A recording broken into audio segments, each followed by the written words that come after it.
agora eu vou pedir, se coloque de pé e reverência a palavra do Senhor. Abra sua Bíblia no 2 Reis. Quero ser breve.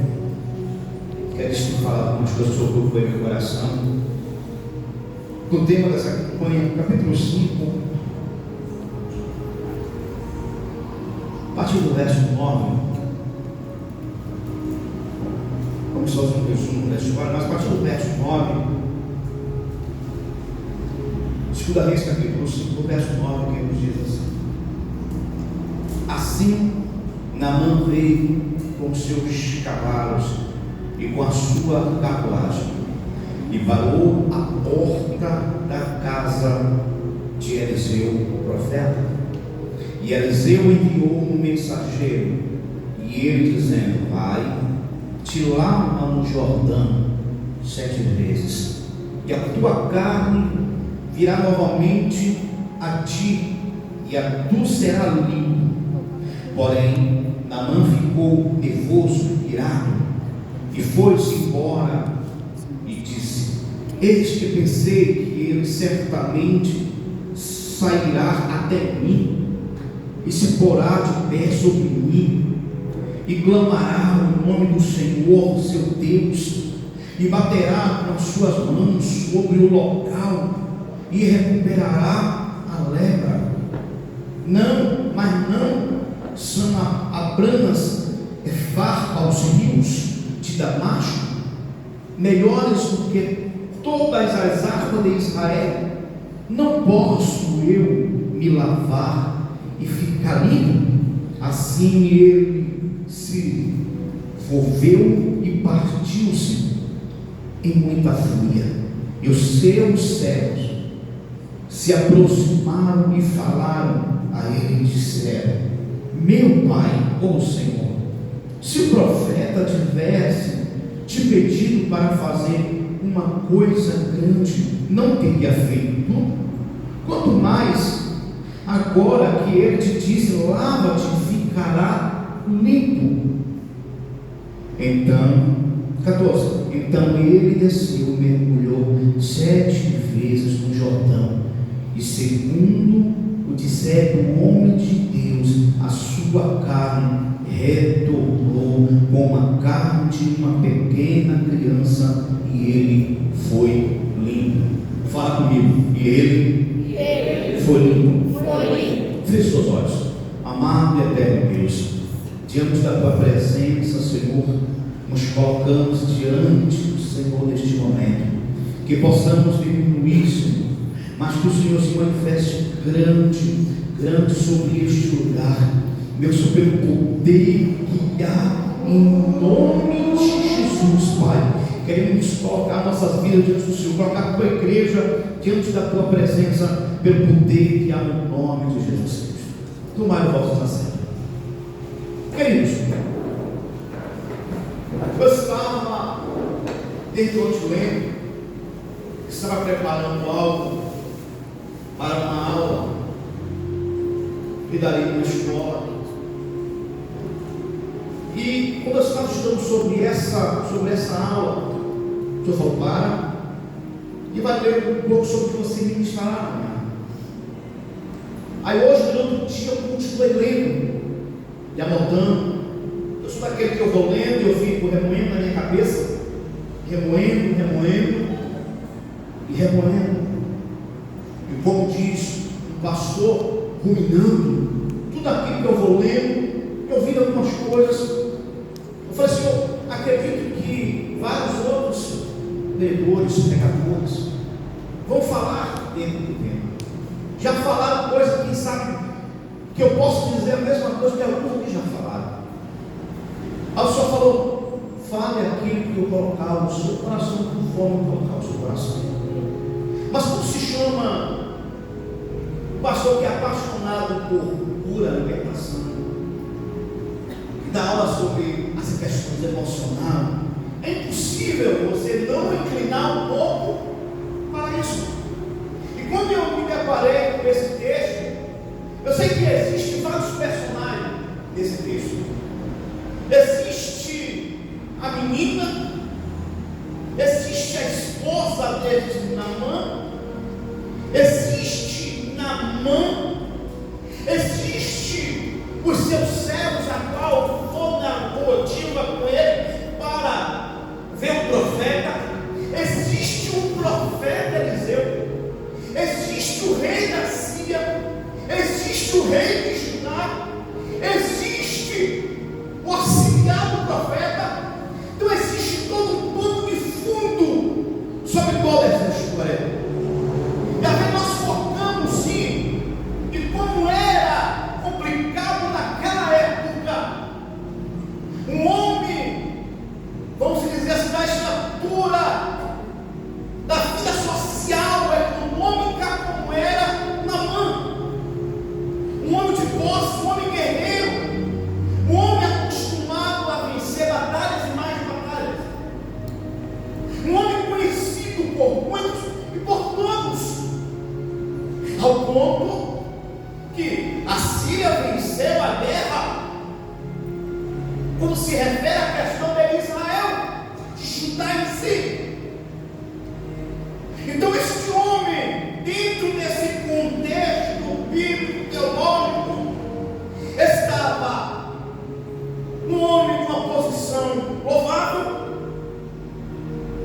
um homem com as suas patentes nos dias, um homem que era aos olhos do seu rei um grande guerreiro e vitorioso. Mas existia neste homem algo que entristecia e abatia a sua alma e o seu coração. E algumas perguntas me fiz: como é que um homem desse pegou lepra? Aí os contextos da época histórica vão falar várias suposições, mas a Bíblia não deixa claro como este homem pegou lepra, só diz que ele era leproso. Mas se hoje nós vamos vir para a ciência e vamos ver de várias formas que pode uma pessoa se tornar leproso, apesar que não se dá mais um nome para essa doença. E uma das situações que pode levar a isso é um excesso de tristeza, de estresse ou de amargura. Agora, como é que um homem, se por acaso estava na posição que estava, um homem que era acostumado a vencer batalhas, que era vitorioso, se encontra numa situação dessa? Será que existia em seu coração, no seu interior, uma raiz de amargura que levou àquela situação? Na época também a lepra, ela era culpada por outra a questão do toque. Poderia falar muita coisa, mas quero que você compreenda não só o foco da lepra que aquele homem tinha,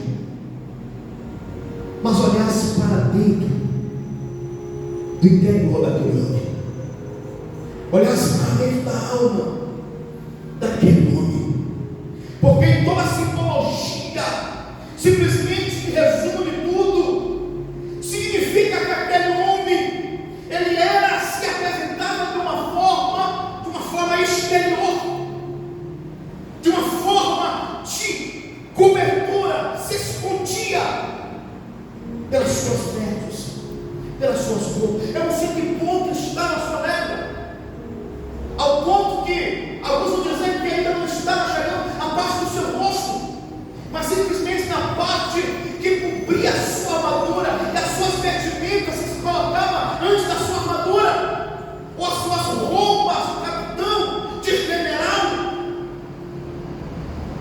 Mas fica comigo, existia uma ferida, existia uma doença. Mas antes de eu focar nisso, eu fiquei surpreso com aquela menina. Aquela menina, ela foi levada como primo, outras palavras, foi levada como disposto de guerra, e ela foi trabalhar na casa daquele senhor. Ela poderia fazer o quê? Se tornar indiferente pela situação que o seu senhor vivia. Mas ela não fez isso, porque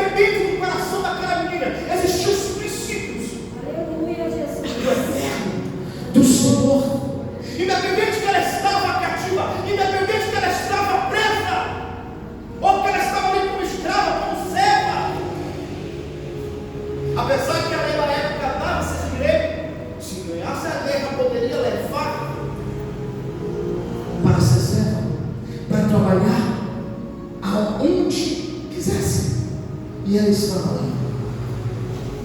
Ela poderia ser uma menina amargurada. Já vou chegar na mão. Mas vamos explicar um pouco o texto todo. Ela poderia ser uma pessoa rancorosa. Ela poderia ser uma menina que não se importava com o que estava ocorrendo, já que ela era uma serva. Mas não.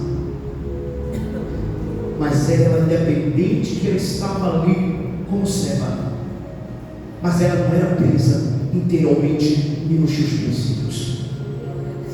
E muitas das vezes nós dizemos que temos os princípios de Deus, os princípios da fé, o princípio da Bíblia, e dizemos que somos cristãos, e dizemos que somos homens e mulheres de Deus, e muitas das vezes nos comportamos indiferente ao sofrimento, à situação que o outro está vivendo, e em vez de intercedermos ou der um direcionamento, uma direção, nós dizemos: tomara que morra, tomara que aquela doença destrua a vida deste homem. E muitas das vezes é assim que nós agimos.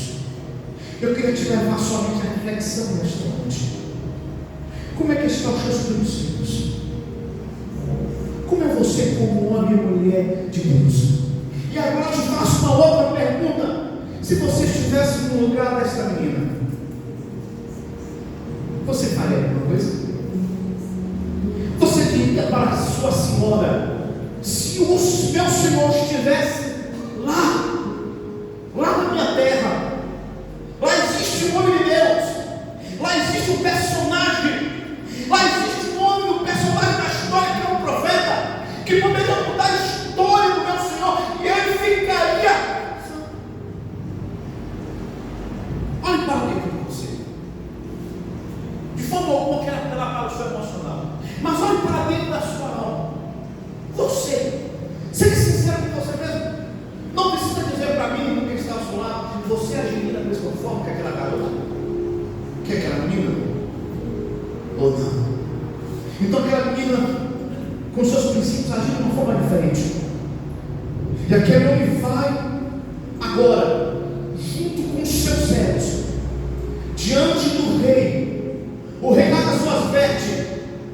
O profeta fica sabendo que tinha ocorrido, que o rei tinha rasgado as suas vestes, e fala: mande ele vir até mim. Primeiro, a menina que teve compaixão, o rei da Síria que manda as cartas, a revolta do rei de Israel, de Judá, e o profeta que se coloca como profeta e diz: manda que ele vir, porque ele vai ver que aqui em Israel existe um homem de Deus, existe um profeta do Senhor.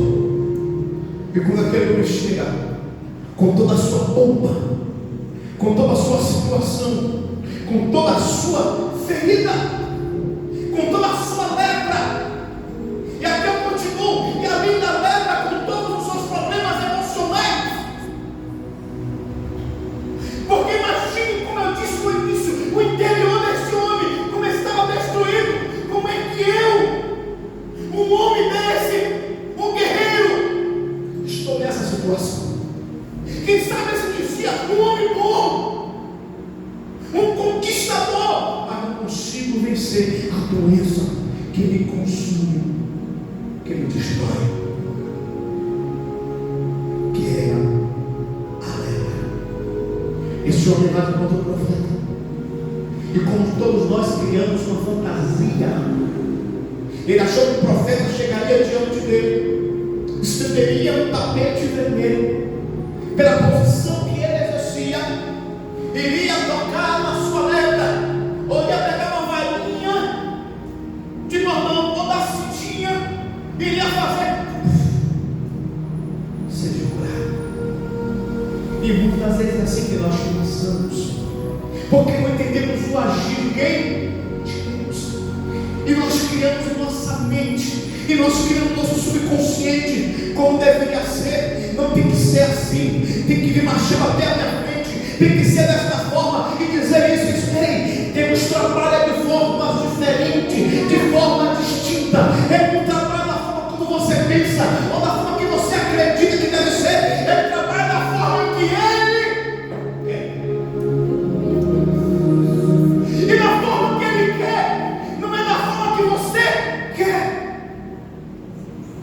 Deus vai contra tudo aquilo que muitas das vezes nós criamos em nossa mente, no nosso subconsciente, e fazemos igual a Naamã. Cadê? Não vem nem me receber, não vem nem falar comigo, mandou um servo, mandou simplesmente um servo. Deus ela estava quebrando a arrogância, a prepotência daquele homem. E muitas vezes não entendemos, muitas coisas que nós atravessamos muitas das vezes em nossas vidas, e não entendemos que precisamos que seja quebrado o nosso interior, o nosso coração, o nosso egoísmo, a nossa prepotência, o nosso orgulho. Aleluia, Jesus. Porque onde existe orgulho, onde existe prepotência, não tem como o Senhor operar. Para que o Senhor opere, é necessário que nos desfazer de todas as nossas vestes que esconde quem realmente nós somos. E o profeta manda que o seu servo diga para aquele homem: mande ele até o rio Jordão. Só isso. Mergulhe 7 vezes, e o seu corpo ficará como a pele de bebê. Peraí, mas você não está entendendo. Quem já passou pelo Tietê aqui? Não é cheiroso, não é limpo.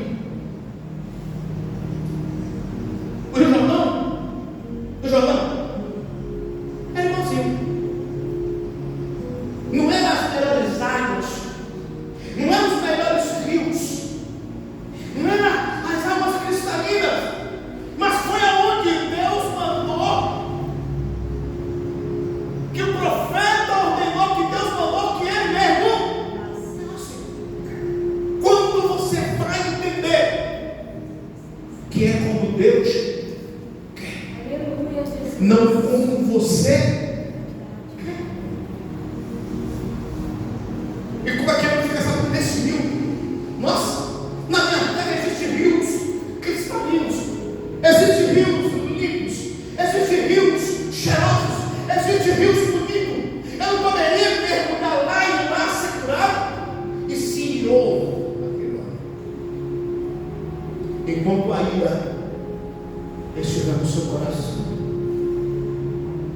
enquanto o ódio, pastor, crente tem ódio. Se um dia você sentar comigo e você ver quanto de pessoas que nos seus corações não conseguem liberar perdão, quantas pessoas em ministrações individuais que existem situações que se complicam na administração porque existe rancor em seus corações, e não líderes, ovelhas. Então existe sim que precisa ser arrancado dos nossos corações, para que as nossas emoções, para que todas as nossas vidas, para que o nosso espírito, alma e corpo seja curado. É necessário que cada um de nós venhamos tirar de nossos corações o rancor. Se eu não vi como Deus limpar as nossas vidas. A lepra aqui que o texto está dizendo, simbolicamente, são as lepras que existem no nosso interior hoje. Você pode dizer: pastor, mas eu não estou leproso fisicamente, mas e dentro de você? E na sua alma? E na sua memória? A quanto você tem remoído algo que foi feito, que foi dito, que foi falado, dizendo que você não iria conseguir, que você não ia conquistar, algo que foi feito até mesmo e que você não consegue liberar perdão. Existe uma lepra dentro da sua alma, do seu coração, enquanto você não lançar para fora. Aleluia, Senhor. Não haverá cura sobre a sua vida. Então o que é que eu tenho que fazer, pastor? Eu vou voltar Nós temos que fazer que nem Naamã. Quebrar o orgulho, o ego. E ouvirmos a voz daqueles que estão ao nosso redor. Meu Senhor, o profeta não te pediu nada que não pudesse ser feito. Mas você sabe o que é isso? Os pentecostais desde os 9 anos de idade.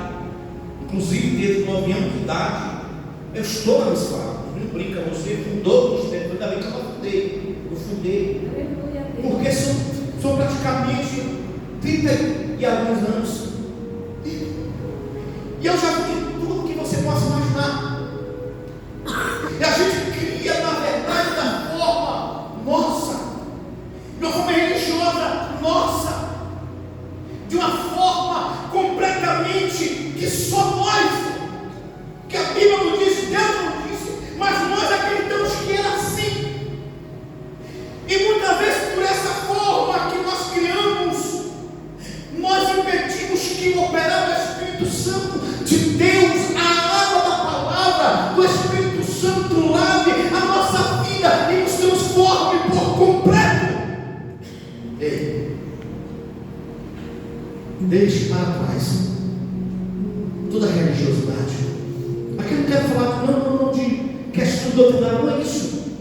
Deixe para trás aquilo que você criou na sua mente, que você precisa deixar, para que a água de Deus lave completamente a sua vida. Enquanto você se despir de você mesmo, você não conseguirá chegar até onde Deus quer que você chegue. E Deus quer que você chegue na saúde completa, não só física, mas espiritual e emocional. Saia disso. É que ele não chegou, ouviu a voz dos seus servos. É isso. Eu estou criando algo que não existe. Se diz que é nesse rio, então vai ser nesse rio. Não é como eu quero. E aí ele tirou suas vestes.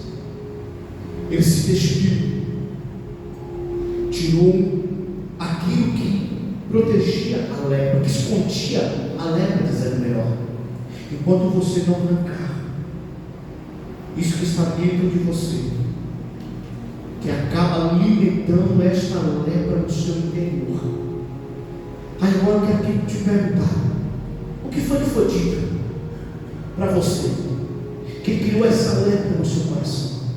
O que foi dito para você que quando você pensa e quando você lembra, existe uma crise de choro, mas não uma crise de choro de arrependimento, ou uma crise de choro que está liberando perdão, mas uma crise de choro de angústia, de tristeza.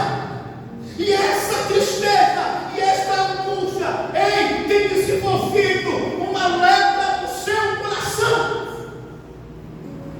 Segredo: perdoe, libere perdão. Ah, pastor, é fácil porque não foi com o Senhor. Tá? Eu tenho uma história para te contar, que eu não vou te contar hoje. Traumas? Eu tenho muitos. Mas esses traumas de forma nenhuma me impediu de chegar aonde tinha que chegar. Porque eu aprendi aonde é o lugar dos traumas. Um lugar dos traumas é ao pé da cruz, aos pés de Jesus. O lugar da tristeza, da angústia, da ferida, não é meu coração, não é meu interior. O lugar da lepra não é dentro de mim, mas é aos pés da cruz, porque foi na cruz que Ele levou sobre si todas as nossas maldições, todas as nossas enfermidades. Sobre Ele foi levado tudo isso. Então, enquanto você não aprender isso e não viver isso de verdade, aonde eu tenho que deixar? Na cruz. Existe uma frase de Marcos Código, diretor da Jocum da Mandaré, que ele vai dizer assim: não importa o que fizeram com você, o que importa é o que você vai fazer com aquilo que fizeram com você. Você pode pegar tudo isso, toda essa letra, usar como degrau para chegar até onde Deus quer que você esteja, e você ser um vitorioso em Cristo, ou você pega tudo isso e entra naquilo que nós chamamos de círculo das feridas. E acredite ou não, cada ferida que ela é provocada, que ela é mantida, é gerada nela um espírito imundo, um espírito maligno. Então você decide se você sai desta atmosfera, deste rancor, de tudo isso, ou se você vai ficar choramingando pro resto da vida, dando trabalho na igreja para o pastor, dizendo: estou fraco, igual Samuel. Ei, levante sua cabeça, sacuda a poeira, sara as feridas, sara as lepras e continue a jornada. E diga: pastor, estou aqui para junto nós conseguimos guerrear e vencermos e lutarmos por este lugar, porque esta é a posição que Deus vai escolher para a sua vida. É simples, mas a gente prefere ficar em quarto trancado, chorando, e não tomarmos uma posição. Aqui eu estou falando, eu entendo muito a depressão como doença, apesar que eu tenho um pensamento sobre isso. Eu discuto muito com a minha esposa vai psicologia, imagina brincando. Não é do seu tempo patológico, é do seu tempo. Tem outra coisa por trás desse negócio. Então eu entendo, eu sei, e eu quero fechar os olhos para isso. Porém, a gente não pode de forma alguma deixar que isso tome benefício em nossa vida. Estamos a reagir enquanto há tempo e vivermos uma vida para o Senhor, porque se vivemos para Ele, não existe lepra, não existe feridas, não existe prisão, não existe algema, não existe doença que não possa ser sarada e que você não cante o canto da glória.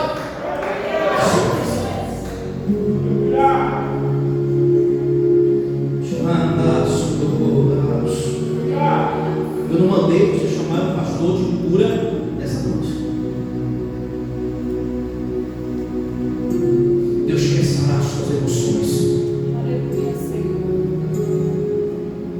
Porque se suas emoções não forem curadas, você não vai conseguir dar um passo à frente.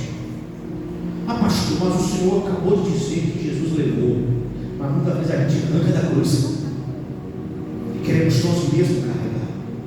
Já foi funcionado, já foi liberado o mundo espiritual para a sua vida.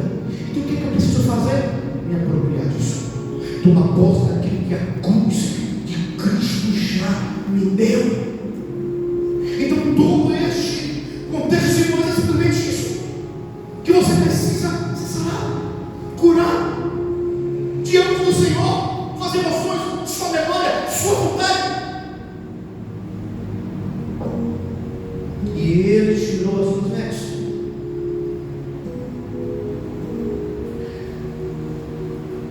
E quando Ele chegou e mergulhou 7 vezes, eu não sei se a ansiedade a partir que Ele mergulhava uma vez. Não sei se será que olhar para a lepra estava lá, que nós somos ansiosos. O problema é uma ansiedade excessiva, ela destrói aquilo que era para ser bênção, ela acaba transformando em uma maldição. Aquilo que era para ser vitória se torna transformando em tragédia por causa da ansiedade. Calma, você só deu um mergulho ainda, até tem mais 6. Você só deu 2, tem mais 5. Você deu o terceiro. Calma, ainda resta. Tem um mergulho necessário que você precisa para que fique sarado. Não queira de forma alguma antecipar o processo que Deus tem trabalhado na sua vida. O nosso pior problema e maior problema é que nós queremos antecipar o processo.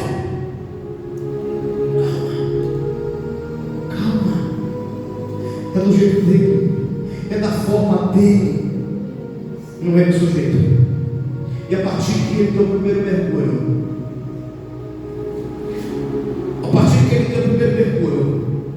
ele deu o mergulho da renúncia.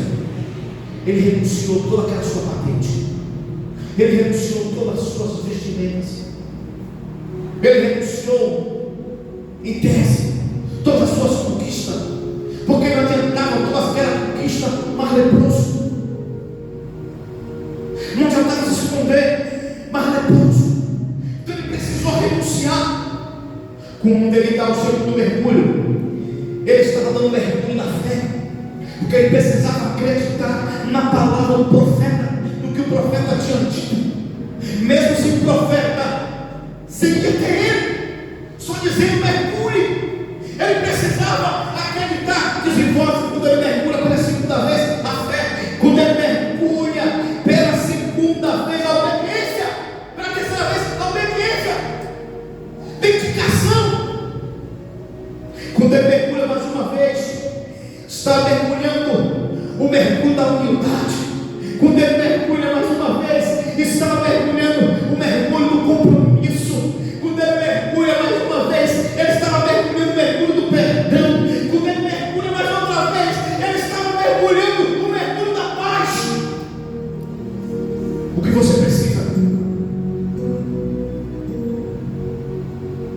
Sua vida de fé, compromisso, obediência, humildade, compromisso, perdão, paz, fé, gozo, tudo isso na sua vida que a Bíblia te dá.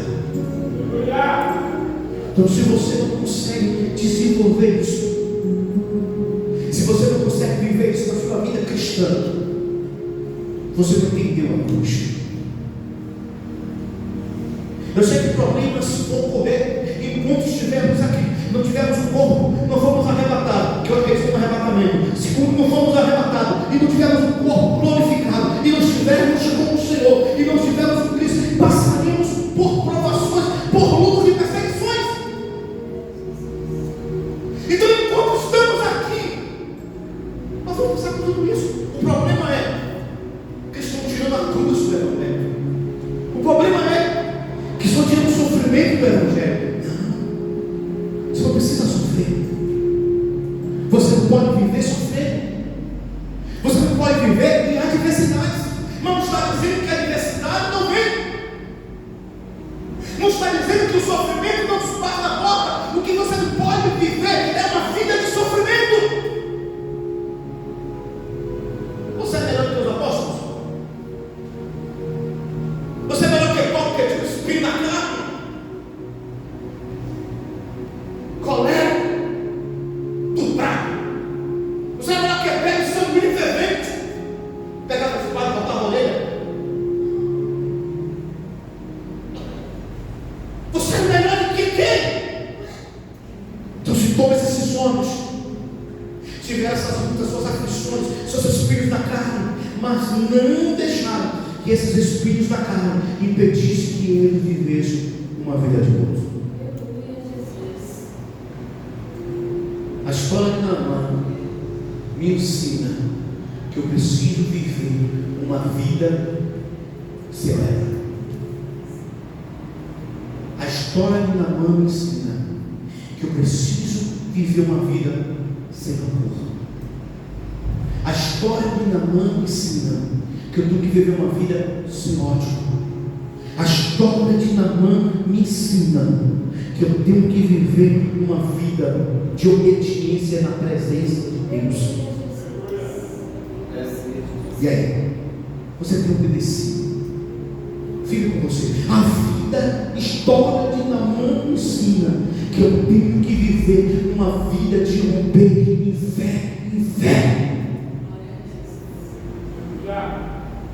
Aí depois que eu vivo tudo isso, aí depois que eu tomo esses mergulhos que eu disse aqui, do perdão, da paz, da humildade, da obediência, do compromisso, da fé, da humildade, desfazer de mim mesmo, aí eu começo a permitir que a obra do Espírito Santo, que está dentro de cada um de nós,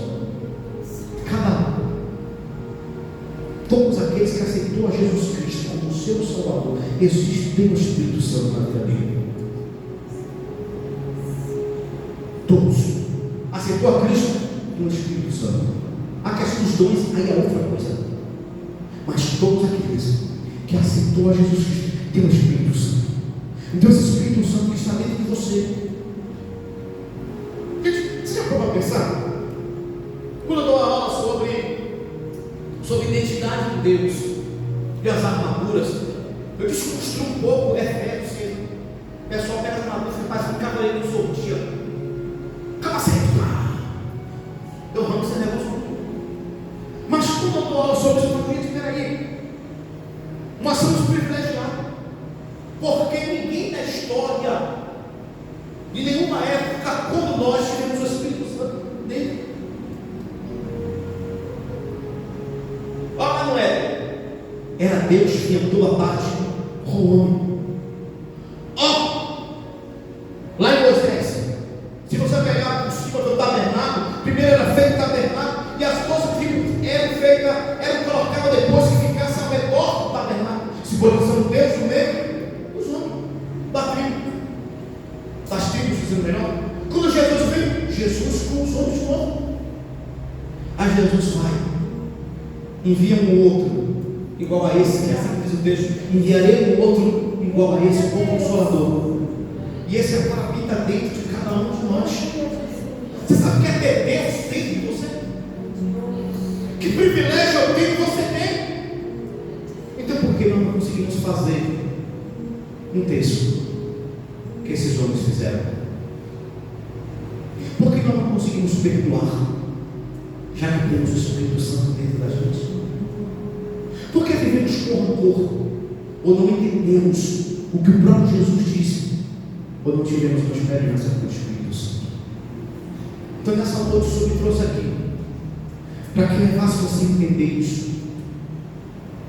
Uma alma sarada, sem lepra, sem ferida, sem feridas nas emoções, é uma alma sarada.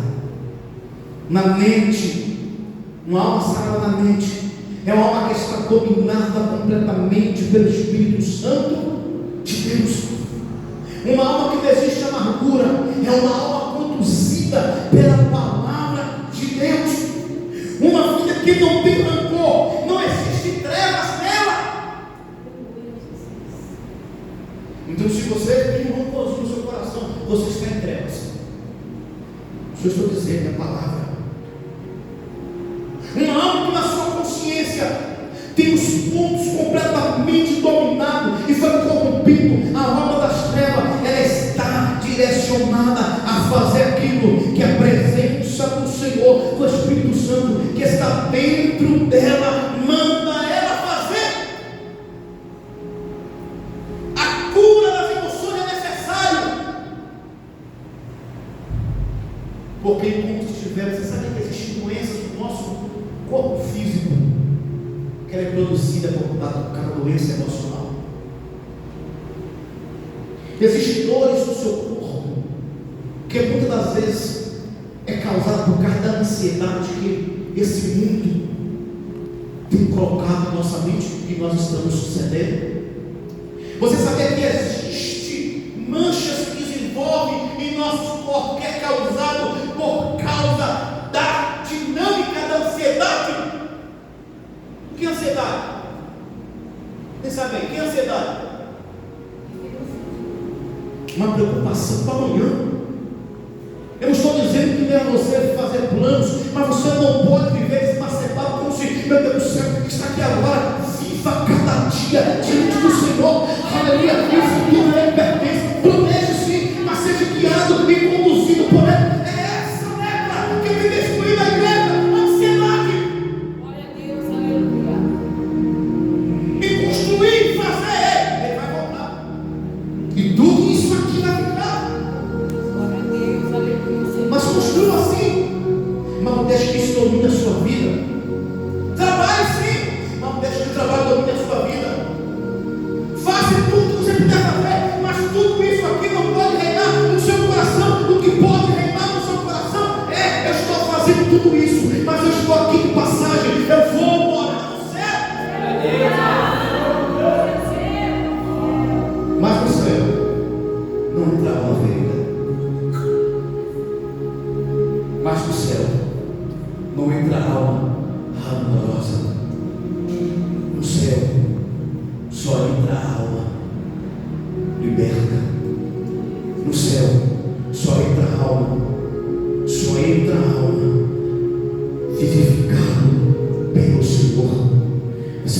transformado pelo Senhor.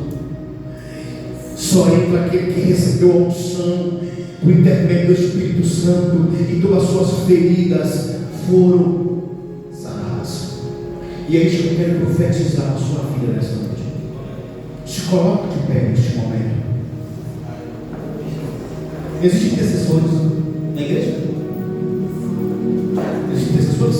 Cadê os intercessores? Quem são os intercessores? Quem são os intercessores?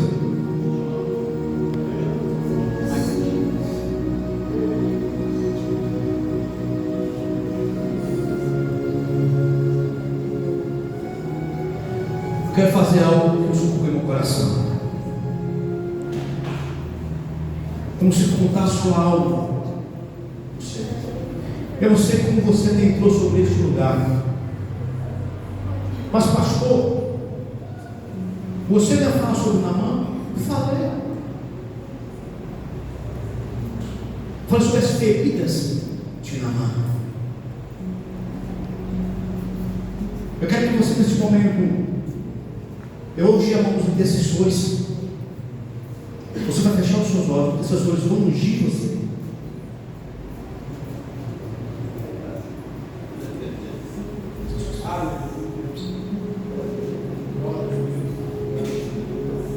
Os pastores, talvez, os pastores são intercessores. Vão ungir todo mundo.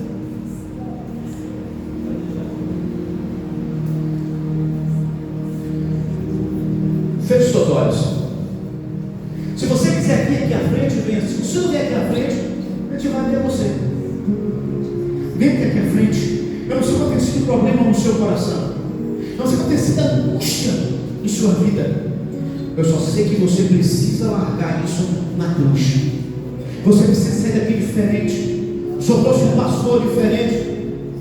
Para que você entendesse que a sua alma precisasse estar curada e sarada, para que você continuasse a dar os mergulhos que você vai dar daqui por diante de Naamã. Porque se você não sarar as suas emoções, se não sarar as suas feridas, você vai ficar pelo caminho. Vem aqui à frente, para que os pastores possam ungir a sua vida neste momento. Coloque a mão na sua cabeça, feche seus olhos.